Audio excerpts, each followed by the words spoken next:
Adriana, Packers fans, this was a rough one, so buckle up. Now, not a lot happened in the first half, so we're going to pick things up in the third quarter. Game tied at 3.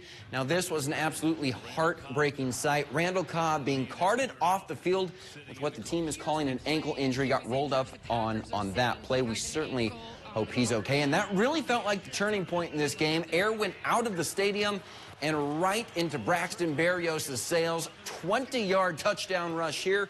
The Jets go on top 10-3. Then later in the third, one of two reasons you're seeing a punt, and since you're watching a Packers game, you know which reason it is. New Year, same nightmare. Jets block the punt. They now lead 17-3, but the Pack still have Aaron Rodgers, and he was hoping to spark something late in the third. Allen Lazard from 25 yards out, one-score ball game. However, that spark was quickly extinguished by a quick Breece Hall, 34 yards to the house to start the fourth.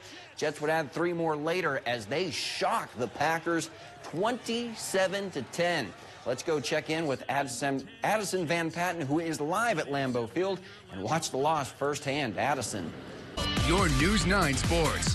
Mother always said, if you don't have anything nice to say, don't say anything at all. Well, unfortunately, my job description doesn't allow that to happen, so I'll just have to try my best here with these Packers-Jets highlights. After an awful first quarter, there was no fresh start for the Pack in the second. The kick is blocked. That is 1 of 2 today, and that's called foreshadowing, kids. Skip ahead to the third now, tied at 3, and this felt like the turning point of the game. Randall Cobb rolled up on and carted off with an ankle injury. Heartbreaking to see. We're awaiting word on how bad it is. Shortly after that, though, the Jets offense takes off. Braxton Berrios, 20 yards, call and collect to the house. New York up 7. Then remember earlier, here's the payoff. The second block kick. This time it cost the Pack 7.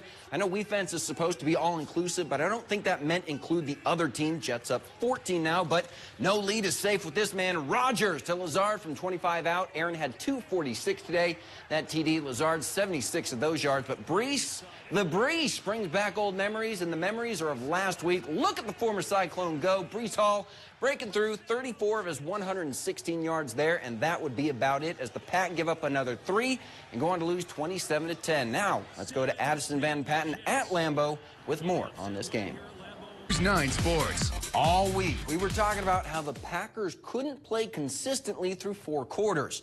Well, they sure did today against the Jets, although the Twilight Zone-esque twist here proved to be it's a lesson of being careful what you wish for, as they were consistently bad for all 60 minutes. Among the more notable stats in the 27-10 loss, the Jets had 179 yards on the ground, a blocked field goal, a blocked punt turned touchdown. They kept Aaron Jones to just 19 yards rushing, and they sacked Aaron Rodgers 4 times as they would go on to win their first game at Lambeau Field since 2006 and bring Matt LaFleur's run of never having lost back-to-back regular season games to an end. In fact, the only one in a cheesehead celebrating today was Jets DB Sauce Gardner after the game. Not sure how he acquired one, but he sure did, and he was letting the fans hear it. But we now turn to Addison Van Patten, who was at Lambeau for a deeper look at this tough loss. Thank you, Addison. Well, it's time for top plays of the week, and this go-around, there are some great ones. Top 5 plays of the week is brought to you by Maher Water Corporation. What's in your water?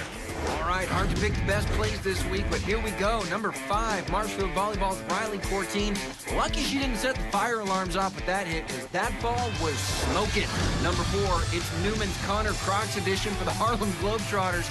No looker over the shoulder to Matthew Hamilton on the INT. Number 3, it's a bird, it's a plane. Nah, it's just Auburndale's Alex Wilfart going full extension for a one-handed work of art catch, helping the Eagles knock off the defending state champion, Colby.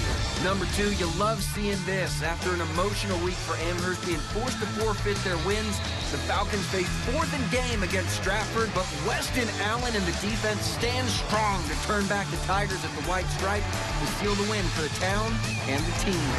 Now, what could possibly top that? This, Mosney senior Melina Caratini's brother Peyton had never seen her play as he has autism and struggles in environments with loud noises.